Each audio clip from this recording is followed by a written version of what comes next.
Bada bing, bada boom, I'm done. Learn from a professional, kid. Well, previously, just the last episode, the Medal of Honor was recovered. Miguel saw Hawk flash around the Medal of Honor, Mr. Miyagi's Medal of Honor. And he defeats him and takes it from him and returns it to Miyagi, though. Unfortunately, it gets to the hands of Robbie. Miguel had asked him to apologize to Sam.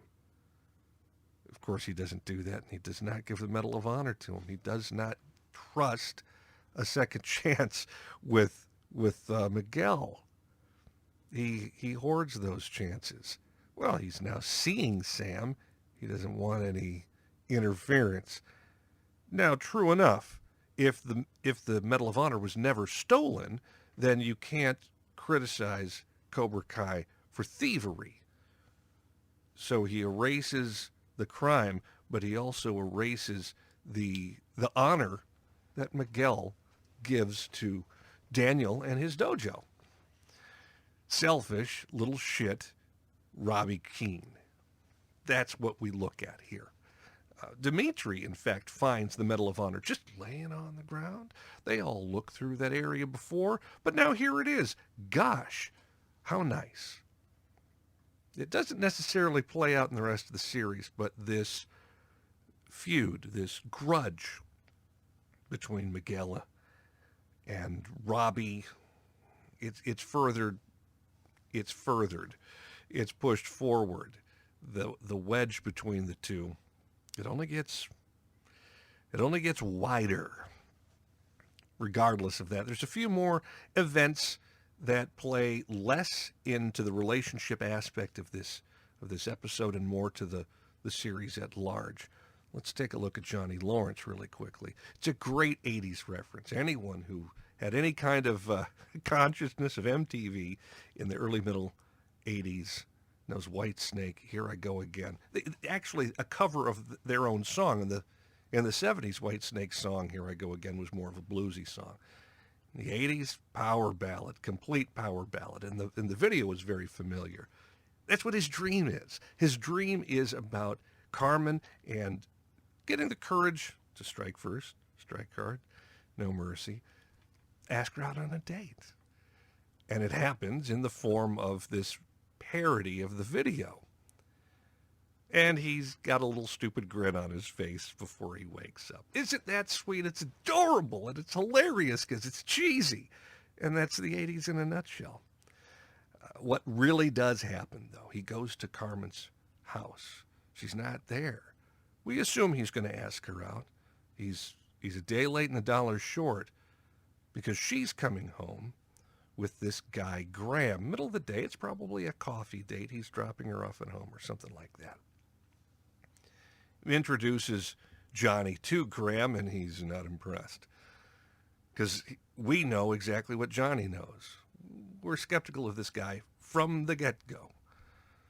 He hasn't revealed his true colors anywhere near his true colors to Carmen, but it's spider sense for Johnny Lawrence. We go to Cobra Kai, where Miguel already is, and he's talking with his girlfriend, Tori. They're making plans for a date. Although she's working, he figures they can meet when she's on break. She points out how there's an 80s costume night at. She works at the skating rink. And this 80s costume night's kind of a thing. He's got to show up in costume. That leads to something that, well, this couple's story, this couple's storyline between Miguel and Tori, Robbie and Sam plays out later. Let's return to the general idea at Cobra Kai. Miguel does see Hawk come in, and he makes sure to take a moment, make sure everything is okay between the two of them. Hawk acknowledges, yeah, sure, Cobra Kai for life. However, they never mention the Medal of Honor. That's really the point. That's really the point of contention.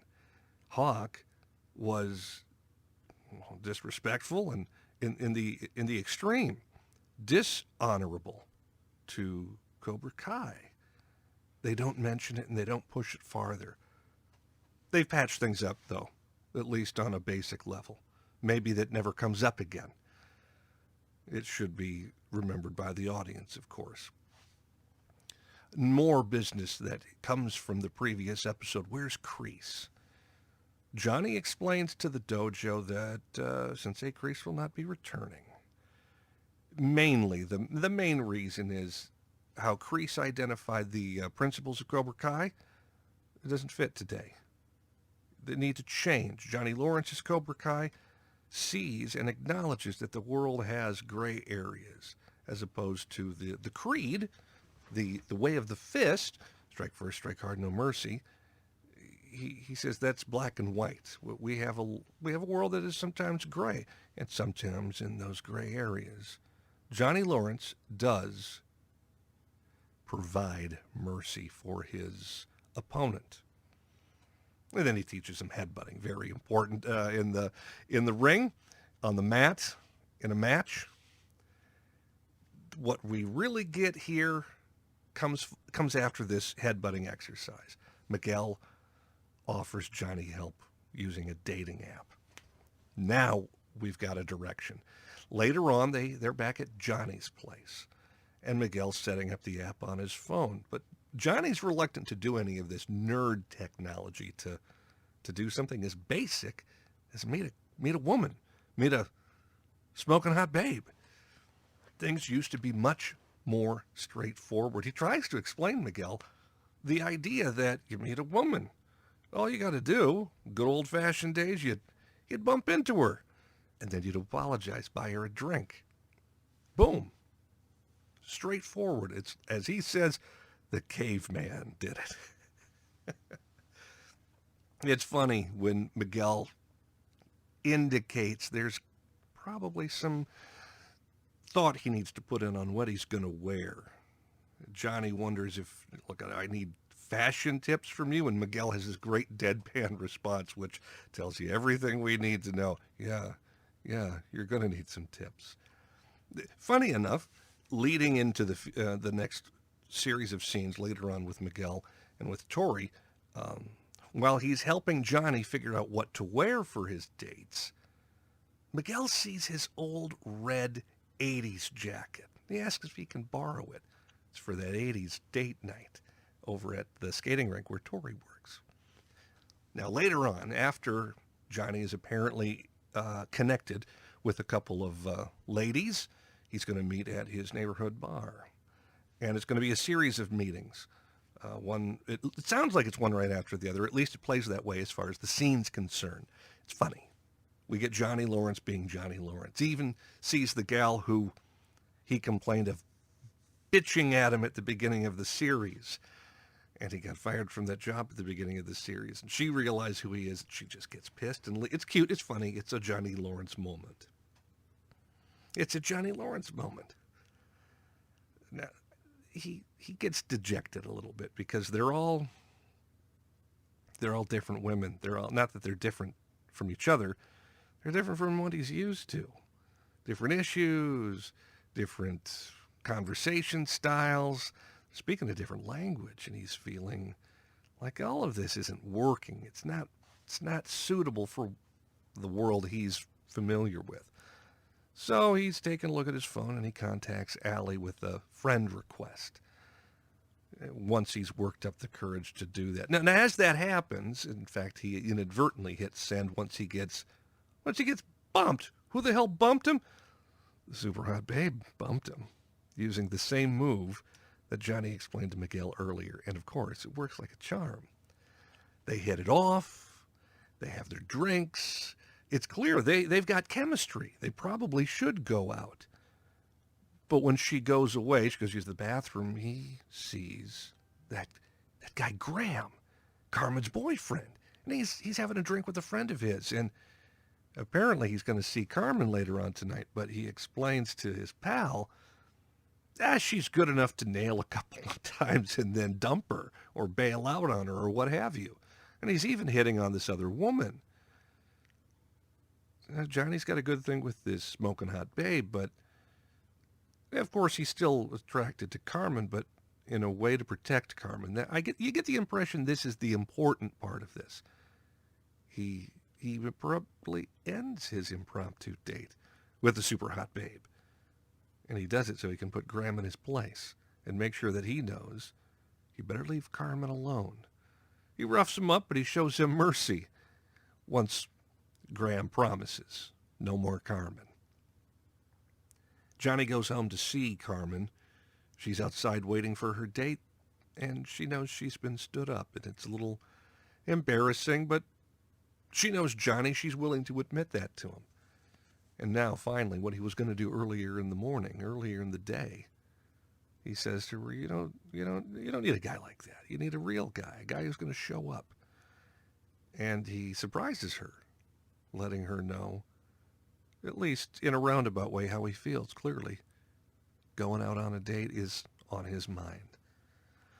Moving from Johnny Lawrence, let's look at Daniel Larusso, his rival. His world is, he's got his relationship problems, but they're worse.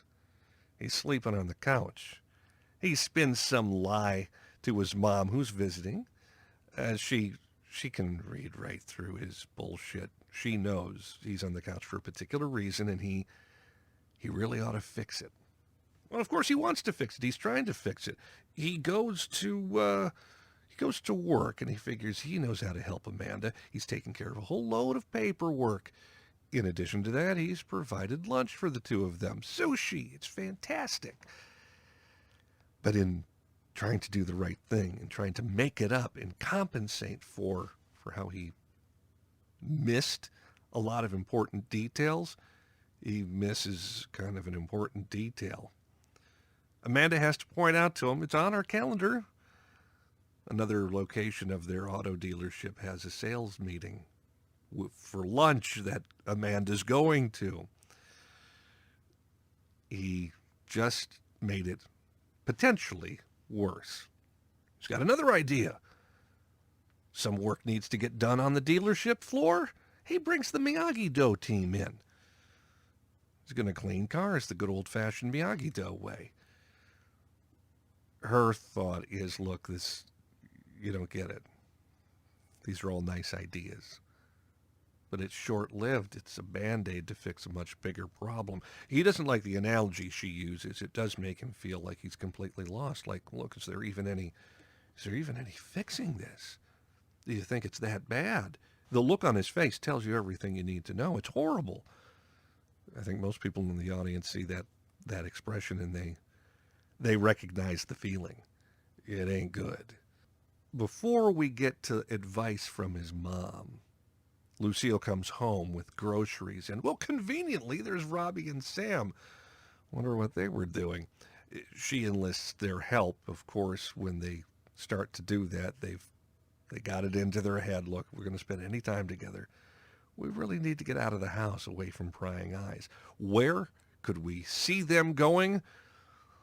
Time will tell, but it's a coincidence we see coming a mile away. Back to Lucille getting to see her son. Daniel's looking at the family photos, a scrapbook of yesterday. Things were better yesterday. And she even laughs about her 80s hair, always mentioning the 80s in this episode. And he does seem lost. He does wish he could fix things. And he's thinking back to the days when things were simpler, when his dad was still alive, and that leads Lucille to tell him, well, one of her stories about the past and remembering the important moments, which are the small moments. To remember little things like that. It's a great scene.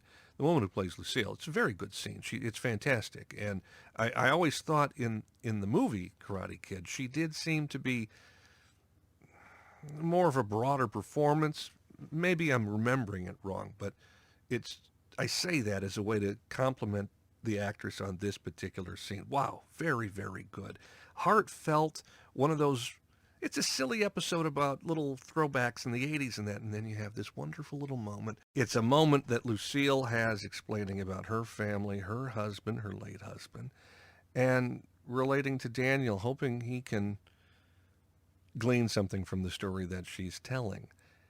Maybe it works. Maybe it just works because the story requires it to work this way. But we finally see Daniel go back to work. It's late. He tells Amanda to maybe stop working for tonight for something more important. And he's wearing a tux. This is supposed to remind her of a time when they were celebrating the grand opening of Larusso Auto, or at least this branch. 16 years ago, it was a grand opening, and if they were dressed very well, I think he also had a tux back then, at least if a suit. And he's got champagne, and he leads her to the back seat of one of the cars, just like 16 years ago. 16 years ago, she had sparkling cider because she was pregnant with Anthony.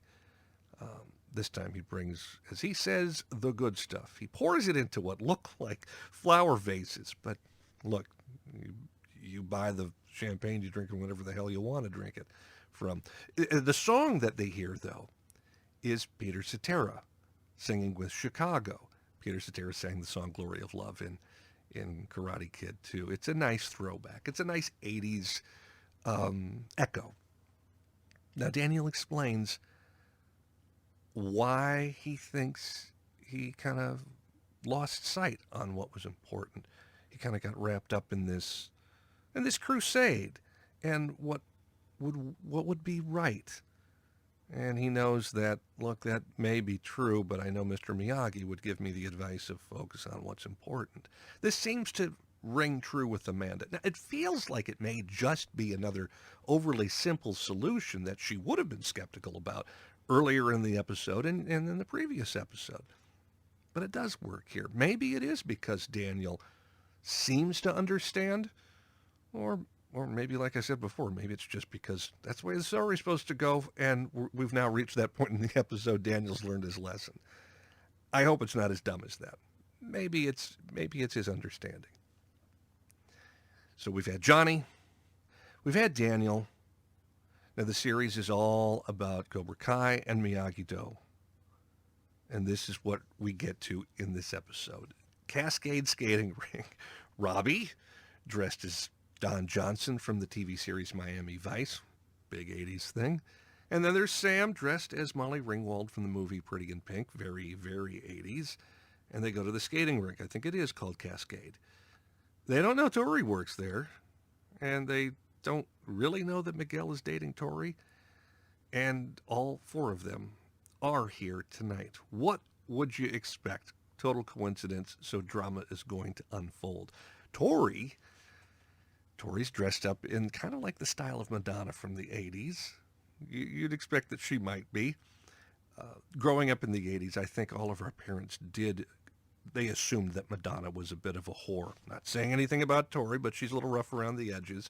And she might be a Madonna-like gal, brassy. She takes offense easily when Sam, not knowing who she is, asks for menus. So she has her nose bent a little out of joint by that. Or maybe she isn't sincerely taking offense. Maybe Tori is just taking the opportunity to go after her with the way of the fist. Metaphorically striking first, metaphorically striking hard, and metaphorically showing no mercy. Your opponent has gone after you. Double back on him. Boom. Well, Miguel shows up at this time, and he's dressed in Johnny's jacket, looking very 80s-like. And he sees Sam and Robbie and politely compliments them on their costumes. Miguel's a good boy. He's a nice kid. He's trying to make the best out of a potentially awkward situation. And Sam and Robbie look like they are definitely in a awkward situation. And they even look like they may be put out by Miguel being the nice guy. Or is it because Miguel's with Tori and maybe they hold Tori's attitude against him?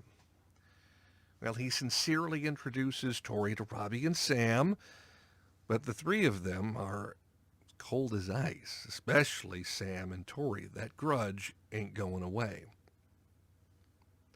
It doesn't get any better when Tori, flat out, right in front of Robbie and Sam, boom, very upfront kiss. And it's not a short one, not a peck on the cheek or just on the lips. It's got some lingering moments, and she makes sure that Sam sees exactly the kind of relationship that Tori and Miguel have. Of course, they go off to the rink. Tori goes back to work, and Miguel looks like he's been in the middle of hostilities. He looks that way because he is in the middle of hostilities. On the skating rink, Sam admits to Robbie, yeah, she felt awkward running into Miguel, her ex, and she also adds how she just really dislikes Tori. What surprises me is Robbie, the guy who doesn't have any time for second chances for anybody else. He has this nice, chipper attitude. Well, remember what your dad says. There's good in everyone. I don't buy it. That unless he's being disingenuous, unless he's trying to be the good guy, I don't think that's the deal. I think the script requires it, because we've seen Miguel trying to be the nice guy, and hey guys, nice costumes, and we're supposed to also see, likewise, Robbie is trying to make the best of the situation. Well, Sam, good in everybody. Let's ease up. The guys are rivals, but they're cool about all of this. They don't want any trouble. Oddly, you'd think the boys would want trouble. It's Sam and Tori that are keeping this grudge going. It isn't just Tori. Sam is a very willing participant. She has this crusade that she's got to go on. She takes after her father. Sam and Miguel run into each other again. They're exchanging skates. Sam's broke. Miguel's are not the right size. And he starts to clear the air and explain how Tori is, but Sam interrupts him, shoots down Tori, right to Miguel, in a way of talking directly to Miguel. Essentially, how could you do this? Then Miguel has, how could you do this? This is not a date, huh? While they're talking, in the distance, Tori sees them. And you can see it in her eyes. You can see what's going on. She's planning to take Sam down a peg or two. And it doesn't take very long. The next scene, Tori decks Sam while she's delivering food. She makes it like it's an accident, but she, of course, she just sticks the needle in a little bit, calling her princess. Impulsively, Sam returns the favor and decks Tori. And security sees this and gets Robbie and Sam kicked out. Miguel sees it too. And of course, he's frustrated and a little upset about that. But he doesn't see it all. He doesn't see Tori give this satisfied grin to Sam as Sam and Robbie leave. Sam sees it, and Tori's loving it. This is the direction we're going in. There's no big overarching deep theme. It's an 80s throwback. It's relationships hard, and even harder when you've got not a simple love triangle, Sam and Robbie and Miguel and Tori and Sam. I don't know if that makes a square, or does that make two triangles? Is that a Star of David love triangle? Whatever it is, we know things aren't going to be good. There was a rivalry from the end of the last season. That's Robbie and Miguel. The big one is right now Sam and Tori. The next episode pays off some of the relationship things that we saw. Well, there's the two couples that are butting heads in this episode. Next episode, two more couples. It's Carmen and Johnny Lawrence with Amanda and Daniel. Just like last season, the penultimate episode of the season, there's a confrontation between Johnny Lawrence and between Johnny Lawrence and Daniel, and they have a meeting of minds, and they're having a thaw. Well, they have another one in this upcoming episode. It's fantastic, but it's with couples. They're good ladies with these fellas, helping them straighten themselves out. Wonderful episode on the way, and I can't wait to watch it again. We'll talk about it soon. In the meantime, thank you very much for tuning in. You folks take care.